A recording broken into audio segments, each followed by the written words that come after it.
Ole Miss and Penn State will get the matchup of matchups that everybody is going to be looking at in bowl season. It's going to be the Ole Miss offense versus the Penn State defense.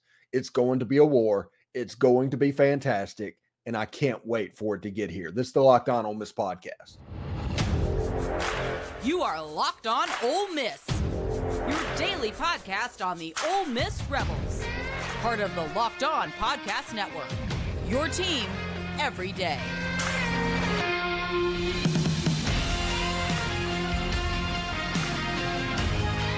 Hi, I'm Stephen Willis, and I'm likely the only person that you're going to hear from today that has had an office in the Manning Center at Ole Miss and worked in the national media for Yahoo Sports. Thank you very much for joining us.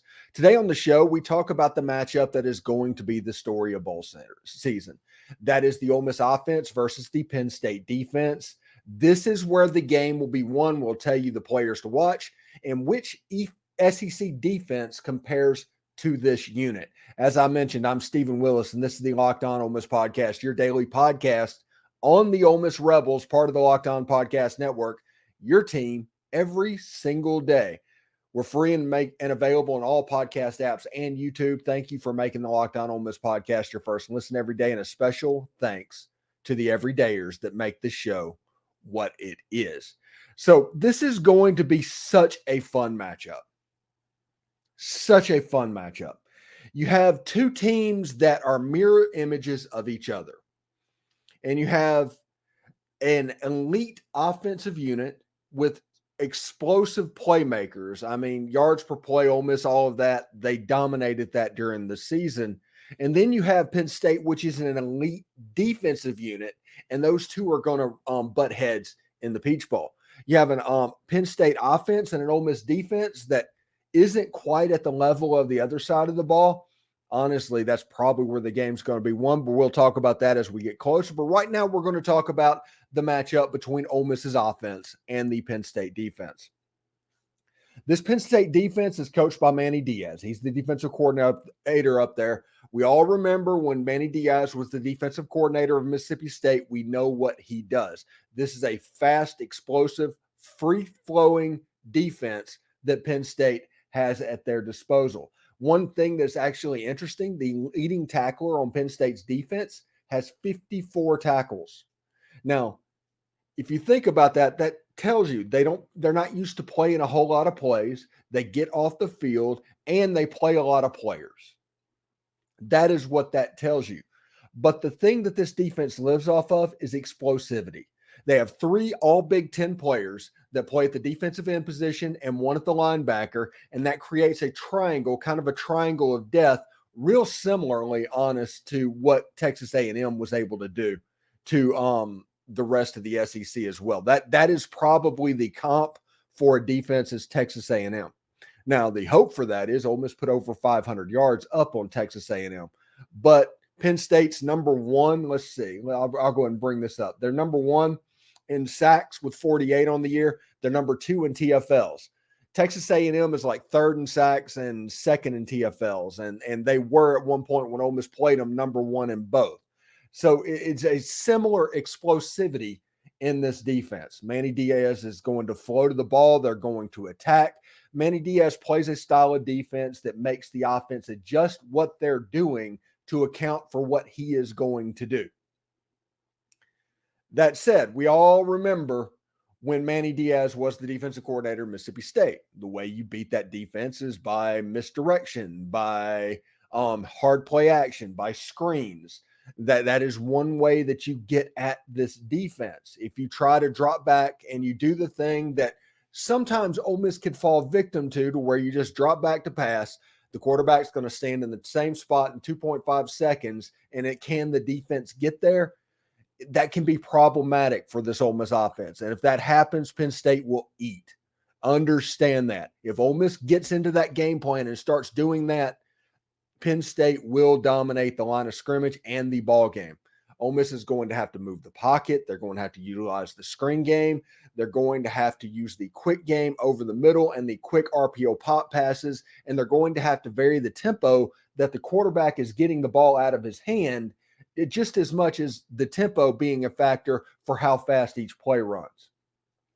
This is a defense that needs to be accounted for. You're going to see a game plan, in my opinion, real similar to what Ole Miss did against LSU. Whenever they were scared of Harold Perkins and those athletes that could get after the quarterback, they made some changes to get the ball out of their hand, to victimize him. Things like that became a real thing for Ole Miss. And by the end of the game, LSU's defense, now they weren't a good defense. I'm not saying they're a good defense, but by the end, they wanted to quit. Against Texas A&M, they came out, utilized a whole bunch of stuff. Trey Harris was an absolute beast. By the end of the game, they were okay. They won in a very, very close ball game, and I am assuming this game is going to be decided by the narrowest of margins to go. But to look at the main Penn State players, they had 3 all Big Ten players. The first one I'm going to talk about is Chop Robinson. He's a defensive end. He only had 15 tackles, but 7.5 were for loss and 4 were for sacks. If you think about it, whenever they played Michigan, pretty much he is the reason that Michigan just started running the ball and just gave up on the forward pass because they could not block him. We all know that Ole Miss on the tackle positions have had some trouble. Penn State has 2 really good defensive ends. We'll have to wait to see if there's any opt-outs or anything weird that happens. Chop Robinson, 15 tackles, 7.5 for loss, 4 sacks, but he wasn't the best defensive end. That goes to Adisa Isaac. And if I mispronounce the name, I do apologize for that. He had 35 tackles, 15 tackles for loss, 7.5 sacks. So what we see is this is disrupted. Now, the fact that everybody talks about Chop Robinson lets me know that Chop Robinson is probably the direction the offensive line is sliding to. And Adisa Isaac gets more one-on-ones than Chop Robinson. That's my opinion on that one. But 15 tackles for loss, 7.5 sacks, that is an explosive type player. You need to figure out a way to take advantage of these ends and their proclivity to get up the field and attack the quarterback. They want sacks. They want tackles for loss. They want to put you in 2nd and 12 plus. That is their goal on first down. They want a 3rd and long because they have some athletic players in the secondary who were 2nd and 3rd team all Big Ten players. And they also have, I think, another player. I think 6 of the players on Penn State's defense made one of the Big Ten all-conference teams. Really, really good football players and somebody that you have to account for. Also, if you look at it, you have Abdul Carter, who's been sitting in the middle at linebacker. He had 46 tackles, 5.5 tackles for loss, 4.5 sacks. Good player, cleans up the mess. And if you look at it, it's like a triangle of players with him and the 2 defensive ends. And I think they have 1 tackle that's a 2nd or 3rd team all-conference player. Whenever you take those players and put them in there, you're going to be dealing with a pretty good unit. And honestly, a unit you're going to have to account for. This will be in the top 3 defenses that Ole Miss has faced this year. Now, I realize that Penn State's number 1. That is not a shot at Penn State. I think that the Big Ten plays a little bit differently than everybody else. Penn State had the benefit of playing Iowa, and Iowa plays football like they did in 1984. They just do. They play really good defense, but their offense is just abhorrent. Nobody in the conference runs tempo to my knowledge. This will be Penn State's really first real look at tempo since that Ohio State has gone to more of a ground and pound style. Michigan's kind of the team that everybody is imitating in that league at the moment.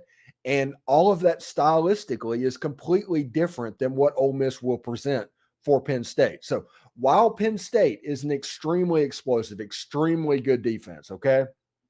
Not saying they're not. I'm saying that they might not have seen the style of play that is coming their way in the Peach Bowl. And if Ole Miss can string together some first downs and get that tempo going, all of a sudden it could be a long day for the Nittany Lions defensively. And by long day, I mean like 27 points. I don't think this game is going to get into the 30s either way. But it could be a situation where it's a 27-24, 27-21 type football game if Ole Miss can string together first downs. I think there's a possibility, and we saw this in the Egg Bowl, to where Ole Miss was not able to block those ends. Penn State's defense is able to control things. They get Ole Miss's offense off the field, and you're looking at another 17-14 type football game. Those are two possibilities going into this week. And as we get closer to the game, we're going to break down even more. But the first thing I want to talk about is just this absolutely dream matchup of a defense like Penn State and an offense as explosive as Ole Miss. Which one is going to win? Which one is going to impose their will? That is going to be something that everybody is going to be paying attention to. Thanks again for making the Locked On Ole Miss podcast your first listen of the day. We're just getting started. Even though Ole Miss and Lane Kiffin will have a huge task in the Peach Bowl, the Rebels recently got a pretty terrific commitment. We'll tell you about it. I know we come to sports to escape from some of the crazy realities of real life, but can we just talk for a minute about preparing for real life? According to the FDA, pharmacies are running out of antibiotics like amoxicillin right in the middle of the worst flu season in over a decade. This is kind of scary stuff. I can't imagine a more helpless feeling than if my wife or somebody's kid got sick while supply chain issues kept them from getting life-saving medications they needed. Thankfully, we will be okay because of Jase Medical. The Jase case is a pack of 5 different antibiotics to treat a long list of bacterial illnesses, including UTIs, respiratory infections, sinusitis, skin infections, among others. This stuff can happen to anyone. Visit jasemedical.com and complete your physician encounter. It will be reviewed by a board-certified physician, and your medications will be dispensed by a licensed pharmacy at a fraction of the regular cost. It's never been more important to be prepared than today. Go to jasemedical.com and use code LOCKEDON, LOCKEDON, to get $20 off your order. Locked On has launched the first ever national sports streaming channel 24/7 on YouTube. Locked On Sports Today is here for you 24/7, covering the top sports stories of the day with the local exports of Locked On, plus the national shows covering every league. Go to Locked On Sports Today on YouTube and subscribe to the first ever national sports streaming channel. Really good stuff indeed. And Ole Miss had a really good first day of the transfer portal, whether anybody knows it or not, yesterday. We got news that Chris Paul was not only offered, but he was visited by Lane Kiffin, and Chris Paul is going to be visiting this weekend. Ole Miss, I think, is in a really good position for his services, and everybody should be excited about that. But about the time that news came out, it came out that Ole Miss got a commitment from Deion Smith. And honestly, Deion Smith has been the guy that everybody's been talking about as a potential commitment to Ole Miss for about 2 years.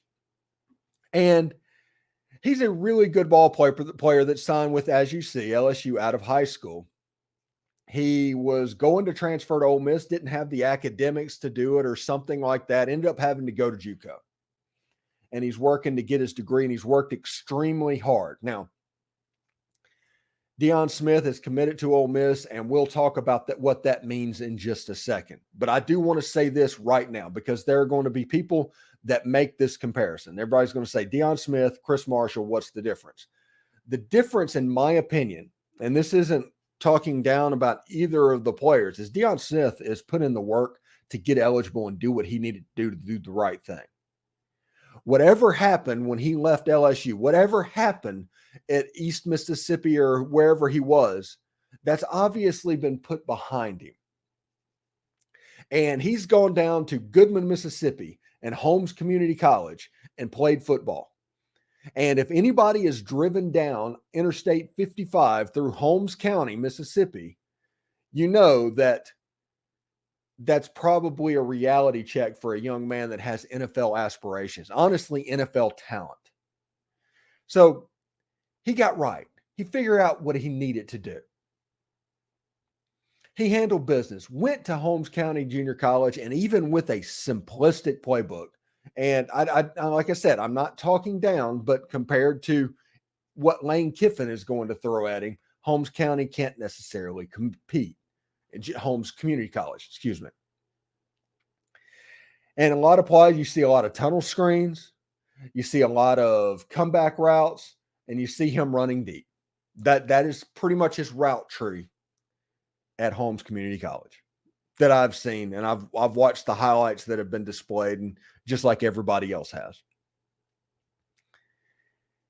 Once he gets to Ole Miss, and we're going to talk about this in the third segment, this wide receiver room just not only became good, became great.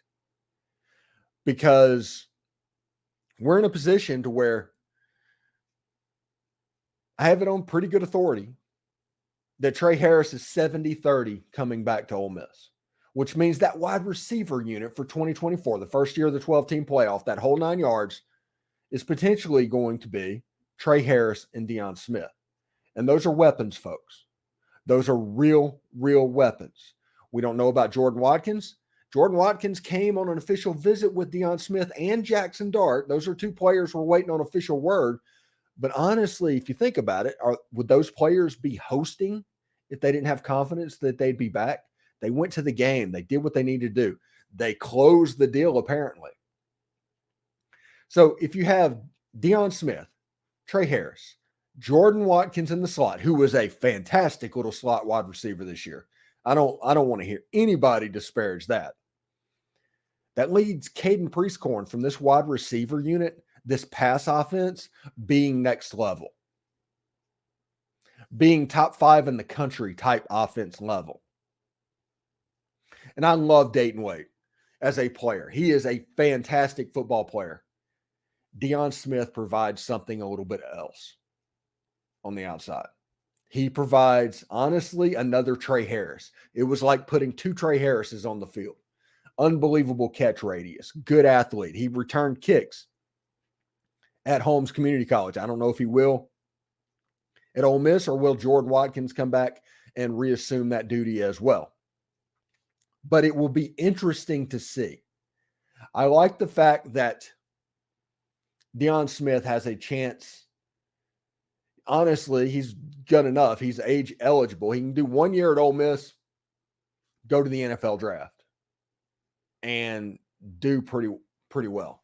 I think David Johnson from Inside the Rebels in 247 called this potentially the biggest recruit in the country. Not just JUCO, not just anything. This was the biggest get that Ole Miss could get in this recruiting cycle. And it is because of how good that Deion Smith is. Everybody is kind of like, okay, something's gone on in his past. He may not be worth our time. But Ole Miss people have been following this kid as he has matured and done the things that he needed to do to where he can come to Ole Miss and completely show out. Listen, these Ole Miss skill position players, potentially Trey Harris, like I said, potentially Jordan Watkins, Deion Smith. You have Aiden Williams. You have, until we hear otherwise, Braylon Brown. Lots of players that are going to play in the bowl game and everything. This is kind of their moment. These next 15 practices are kind of their moment with what is coming in. We'll talk about exactly how that room looks going forward next segment. But the skill position players in this offense, it's about where it needs to be, honestly.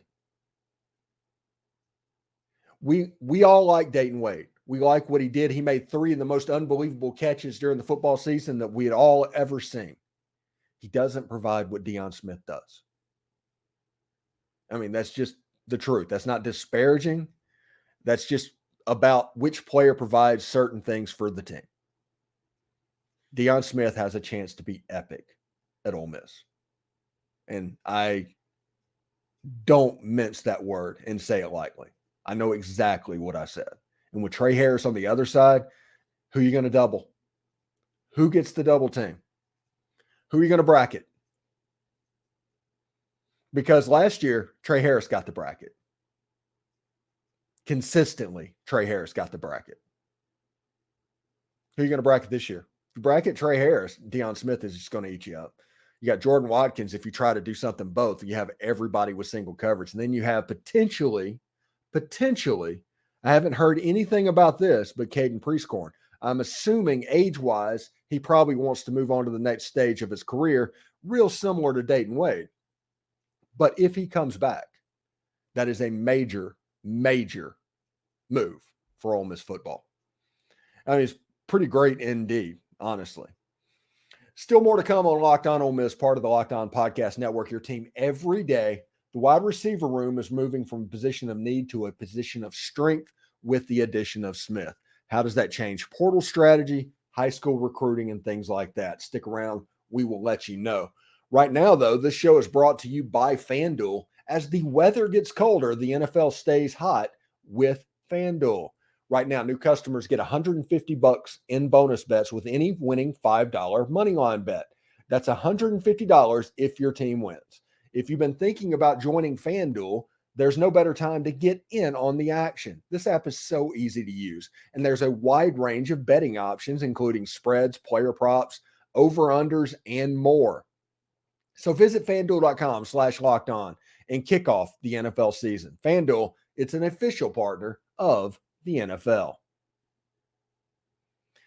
Thanks for making Locked On Ole Miss your first listen of the day, and shout out to the everydayers. Locked On has launched the first ever national sports 24/7 streaming channel on YouTube. That is really cool. Locked On Sports Today is here for you 24/7, covering the top sports stories of the day with the local experts of Locked On, plus our national shows covering every league. For your second listen, go to Locked On Sports Today on YouTube and subscribe to be the first ever national sports streaming channel. Be part of history.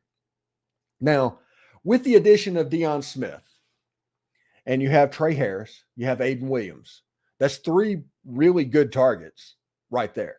If Ole Miss stopped at that point right there, they would be good to go. But you have Jordan Watkins, you have Braylon Brown, you have all of this stuff. You saw that Ole Miss offered Will Sheppard last night from the transfer portal. Will Sheppard is a fantastic wide receiver, and I do see a path, honestly, to where Deion Smith plays in the slot real similarly to what A.J. Brown did, and then the outside receivers are Trey Harris and Will Sheppard. If that came in, I can visualize. I understand that. But if an elite wide receiver doesn't want to come to Ole Miss, okay? You don't take a transfer portal wide receiver to take a transfer portal wide receiver at this point. Unless it's like Will Sheppard, like he is the bar, you do not take that wide receiver. I think at this point you have enough depth in that room that you focus on Norrell White, you focus on Stonka Burnside and those guys to get them to Oxford and to be ready to be the next step at wide receiver. Because here's the secret of what's going on. If everything works right, let's say 2024 is a fantastic football year and the wide receivers go off. And on the outside, you have Trey Harris. On the outside, you have Deion Smith. Both of them go pro. You need somebody to come up behind them and be ready to go. You have Aiden Williams. Everybody knows how I feel about Aiden Williams as a player. I went down to the Under Armour All-American games, put my own eyes on him. He was literally one of the better players on the field. Down there around players that are, most all of them are going to play in the league. He stood out. And you have him, you have Norrell White, you have a core that is developing of high school level talent to go on these transfer portal players, and you just built a really, really good room. One that, honestly, you can't really argue with. And there's still one more high school player at wide receiver that Ole Miss has a chance to get, and that's Caleb Odom. Let's say you take Caleb Odom and you make these wide receivers. You have this young core, this young nucleus of Stonka Burnside, Aiden Williams, and Caleb Odom coming up behind Trey Harris, Deion Smith, and Jordan Watkins, who are going to go. It's 1 year OJT, on the job training, and you are ready to go going into 2025. But if you look at this offensive unit, I just described a situation to where Ole Miss might not have had better wide receivers in the top six than they're going to have. Now, they might have. I mean, 2016 was pretty impressive when you had AJ and DK and let's see, Demarius Stringfellow, and I think, was it was it 2018 that Elijah Moore and the NWO crew was out there?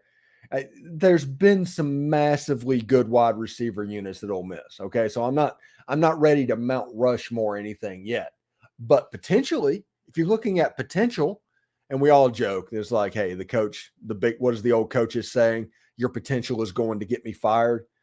We all get that as well, but it's there. It's real. You can't ignore it. You can't say, well, but on every potential issue. What Deion Smith committing to Ole Miss does, if Trey Harris and Jordan Watkins comes back, is the chance to build a super complete wide receiver room that Ole Miss at least hasn't seen in 10 years. And if that happens, you're going to be in good shape. So take that into account. I think they're going to be light at the wide receiver position in the transfer portal. Unless an elite, super elite athlete like Will Shepherd decides to come to Ole Miss, I don't think they're going to add for the sake of adding because of what they have, honestly, out there at the high school level and how they could fill this class out. Really, really interesting stuff, and I'm here for it. I really am. Anyway, thanks for making the Locked On Ole Miss podcast your first listen every day as we get in that recruiting mindset with the portal and high school recruiting. We also have Peach Bowl stuff, Chris Beard's run, all of this coming in the next few days. But for your second listen, Locked On has launched the first ever national sports 24/7 streaming channel on YouTube.